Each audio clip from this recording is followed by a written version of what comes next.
Hello everyone, welcome back to Literary Theory Made Easy, a comprehensive overview series. আমি S M. Nafil Riyad আর আজকে আমরা discuss করতে যাচ্ছি পোস্ট কলোনিয়াল ফেমিনিজমের একটা ground breaking text under western eyes feminist scholarship and colonial discourse by Chandra Talpade Mohanty. Previous ভিডিওতে আমরা গিলবার্ট এবং গুবারের the mad woman in the attic নিয়ে কথা বলেছিলাম, যেখানে ফোকাস ছিল উইমেন রাইটার্সদের সাইকোলজিক্যাল স্ট্রাগল আর প্যাট্রিয়ার্কাল লিটারারি রিপ্রেজেন্টেশনের উপর। বাট আজকের টপিকটা আমাদের নিয়ে যাবে আরও বড় একটা গ্লোবাল ডিসকাশনের দিকে। আজকে আমরা দেখব ওয়েস্টার্ন ফেমিনিজম যখন থার্ড ওয়ার্ল্ড উইমেনদের নিয়ে কথা বলে তখন তারা কি অ্যাকচুয়ালি তাদের ভয়েস রিপ্রেজেন্ট করে, নাকি আননোয়িংলি আরও এক ধরনের ইন্টেলেকচুয়াল কলোনাইজেশন ক্রিয়েট করে। মোহান্তি এখানে একটা ভেরি ইম্পর্টেন্ট কোশ্চেন তোলেন যে কে কাকে রিপ্রেজেন্ট করার রাইট রাখে।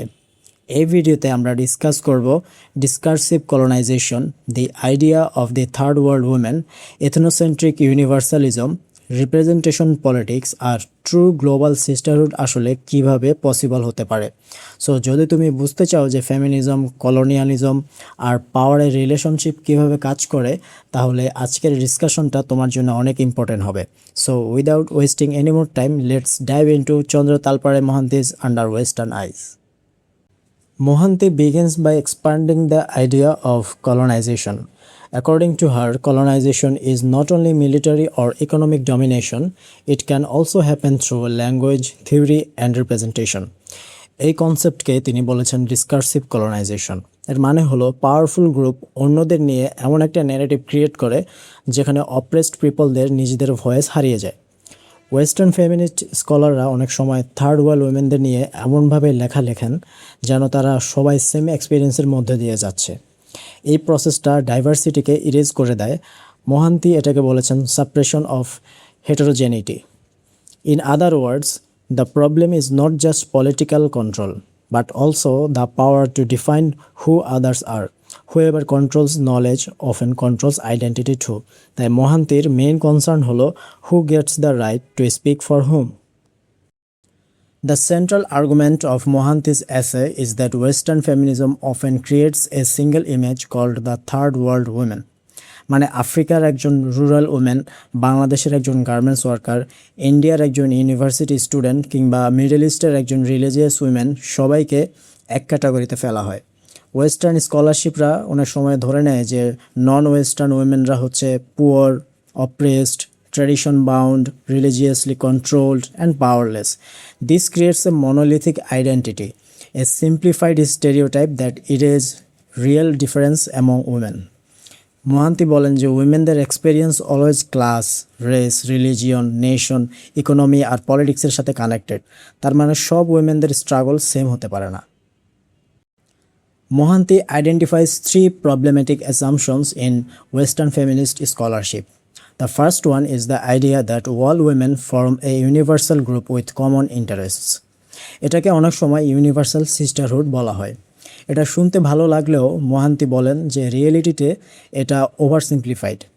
একজন হোয়াইট আপার ক্লাস আমেরিকান উইমেনের প্রবলেম আর একজন পুয়ার ইন্ডিজেনাস উইমেনের প্রবলেম অবভিয়াসলি এক হবে না। একজন উইমেন সেক্সিজমের সাথে ফাইট করতে পারে, অন্য একজন simultaneously sexism, racism, class exploitation আর কলোনিয়াল ভায়োলেন্সের সাথে ফাইট করতে পারে। By ignoring this differences, western feminism unintentionally erases marginalised women's realities. মোহান্তির পয়েন্ট হচ্ছে ফেমিনিজম মিনিংফুল হবে তখনই যখন আমরা এই ডিফারেন্সগুলোকে রিকগনাইজ করতে পারবো। The second issue Mohanty identifies is methodological. Western scholars often use Western standards to analyze non-Western societies. মানে আগে থেকেই একটা থিওরি ফিক্সড করে রাখা হয়, তারপর ডিফারেন্ট কালচার থেকে র্যান্ডম এক্সাম্পলস এনে ওই থিওরি প্রুভ করার চেষ্টা করা হয়। ফর এক্সাম্পল, যদি কেউ আগেই ডিসাইড করে নেয় যে all women are universally oppressed, তাহলে সে এমন এক্সাম্পলই কালেক্ট করবে যা এই ক্লেমটা সাপোর্ট করে। The problem is that context disappears. Rituals, traditions or social practices are taken out of their historical and cultural meanings. Mohanty বলেন যে কনটেক্সট ছাড়া কোনো কালচারকে যদি জাজ করা হয় তাহলে সেটা স্কলারশিপ হয় না, সেটা হয়ে যায় stereotype. The third principal is the binary model of power. Western feminist text often create two opposite figures.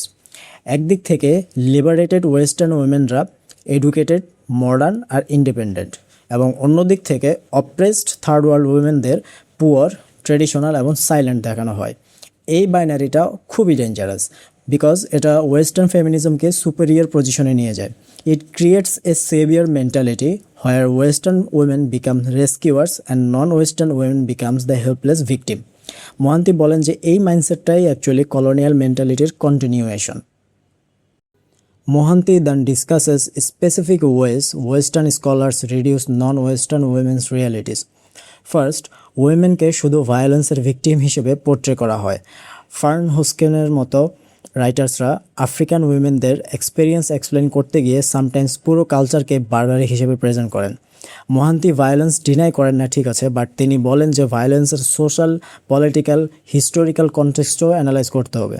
Secondly, উইমেনদেরকে universally dependent হিসেবে দেখানো হয়, মানে উইমেনরা অলওয়েজ প্যাসিভ ভিকটিমস আর man always oppressors. This over simplifies social relationships and ignores women's agency and resistance. Thirdly, Western scholars often interpret all pre-colonial tradition only as oppressive. কিন্তু মোহান্তি বলেন যে সব ট্রেডিশন অটোমেটিক্যালি অপ্রেসিভ হয় না। কোনো practice বুঝতে হলে তার লোকাল মিনিংটাও বুঝতে হবে।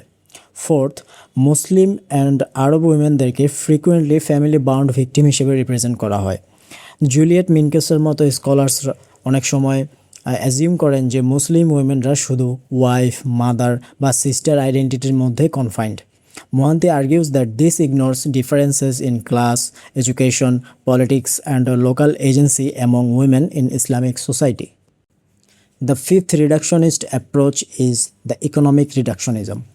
ওয়েস্টার্ন ডেভেলপমেন্ট থিওরিজ অনেক সময় ধরে নেয় যে ইকোনমি ইমপ্রুভ হলে অটোমেটিক্যালি উইমেনদের লাইফ ইমপ্রুভ হয়ে যাবে, কিন্তু মোহান্তি দেখান যে গ্লোবালাইজেশন আর ডেভেলপমেন্ট প্রজেক্টস সামটাইমস উইমেনদেরকে আরও চিপ লেবারে পরিণত করে। Economic change does not effect all women equally.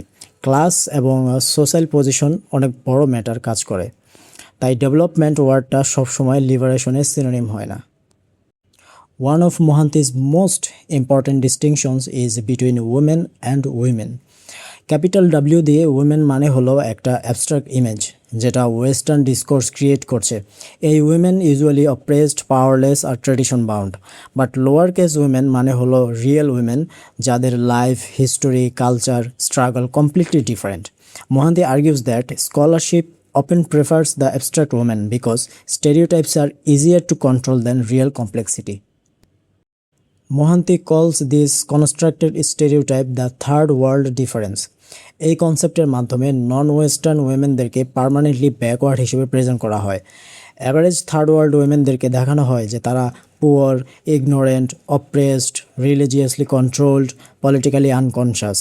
This image exists mainly to make the Western feminist appear modern, educated, and liberated in comparison. Mohanty strongly criticizes ethnocentric universalism, the belief that Western feminist theories apply everywhere equally. Western feminism অনেক সময় নিজেদের liberation মডেলকে universal truth মনে করে, but Mohanty বলেন women locally নিজেদের survival আর রেজিস্ট্যান্সের unique strategy develop করেন। For example, হিজাব বা ভেল কোনো কনটেক্সটে রিলিজিয়াস প্র্যাকটিস হইতে পারে, কোনো কনটেক্সটে এটা অপ্রেশনের সিম্বল হিসেবে হইতে পারে, আবার কোনো কনটেক্সটে পলিটিক্যাল রেজিস্ট্যান্সের সিম্বলও হইতে পারে। Without understanding local histories we can not properly understand women's struggle. Mohanty challenges the idea that marginalized women need others to speak for them. Karl মার্কসের একটা ফেমাস কোট ছিল, "They cannot represent themselves, they must be represented." Mohanty বলেন যে western ফেমিনিস্টরা often unknowingly এই same মেন্টালিটিটাই follow করে। Third world উইমেনদের নিজেদের ভয়েস, থিওরি আর পলিটিক্যাল আন্ডারস্ট্যান্ডিং আছে, তাদের হয়ে কথা বলার বদলে তাদের কথা শোনার প্রয়োজন। True feminism must create space for marginalized women to represent themselves. Mohanty is not rejecting feminism or global solidarity. She is rethinking how solidarity should work. Real sisterhood তখনই পসিবল হয় যখন আমরা ডিফারেন্সকে ডিনাই না করে অ্যাকনলেজ করব। Different women different সিস্টেমের operation face করেন, তাই সলিডারিটি মানে সবাই সেম না। সলিডারিটি মানে হচ্ছে ডিফারেন্স রেসপেক্ট করে একসাথে রেজিস্ট্যান্স ক্রিয়েট করা। For Mohanty, feminism should be based on mutual understanding, not intellectual domination. So আমাদের মাস্টার্সের সিলেবাসে গিলবার্ট অ্যান্ড গুবারের সাথে মোহান্তিকে রাখার একটা ডিপ কানেকশন রয়েছে।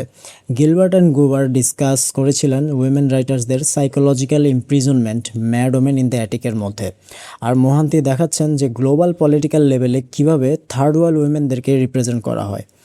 One focuses on the literary constructions of women, the other focuses on geopolitical and academic constructions of women. So এখানে feminism Victorian Literary context থেকে global post colonial পলিটিক্সের দিকে শিফট করেছে। In conclusion, Under Western Eyes is ultimately a call to decolonize feminist thinking. Mohanty আমাদের শিখিয়েছেন যে feminism কোনো single universal formula না, উইমেনের স্ট্রাগল অলওয়েজ কনটেক্সট স্পেসিফিক। তাই আমাদের উচিত ওয়েস্টার্ন গেজের বাইরে গিয়ে উইমেনদের নিজেদের হিস্টোরি, কালচার, পলিটিক্স আর লিভড এক্সপিরিয়েন্সকে ইম্পর্টেন্স দেওয়া। Only by respecting diversity and heterogeneity can feminism become truly global and liberating. আর এটাই মোহান্তির main message, feminism should not speak over women, it should create space where women can speak for themselves. So guys, আজকের discussion থেকে আমরা বুঝতে পারলাম যে চন্দ্র মোহান্তির under western আইজ শুধু ফেমিনিস্ট থিওরির একটা এসে না, এটা অ্যাকচুয়ালি রিপ্রেজেন্টেশন, পাওয়ার আর নলেজ প্রোডাকশনের বিরুদ্ধে একটা স্ট্রং চ্যালেঞ্জ। মোহান্তি আমাদের শিখিয়েছেন যে সব উইমেনদেরকে এক ক্যাটাগরিতে ফেলা ডেঞ্জারাস। কারোর স্ট্রাগলকে বুঝতে হলে তার কালচার, ক্লাস, রিলিজিয়ন, হিস্ট্রি আর পলিটিক্যাল কনটেক্সট বোঝা ইকুয়ালি ইম্পর্ট্যান্ট। ওয়েস্টার্ন ফেমিনিজম যখন নিজেদের এক্সপেরিয়েন্সকে ইউনিভার্সাল ট্রুথ হিসেবে প্রেজেন্ট করে, তখন অনেক সময় থার্ড ওয়ার্ল্ড উইমেনদের রিয়েল ভয়েস হারিয়ে যায়। আর মোহান্তি এক্স্যাক্টলি ওই সাইলেন্সটার বিরুদ্ধেই প্রোটেস্ট করেছেন। এই এসের সবচেয়ে ইম্পর্টেন্ট লেসন হচ্ছে, ট্রু ফেমিনিজম কখনো অন্যদের হয়ে কথা বলার চেষ্টা করে না, বরং এমন একটা স্পেস ক্রিয়েট করে যেখানে মার্জিনালাইজড উইমেন নিজেরা কথা বলতে পারে। So if you enjoyed this video, then definitely like, share and follow this profile so that you don't miss the upcoming episodes of Literary Theory Made Easy. Until then, keep reading, keep questioning and take care. See you in the next video. Next topic is Introduction to Orientalism by Edward Said.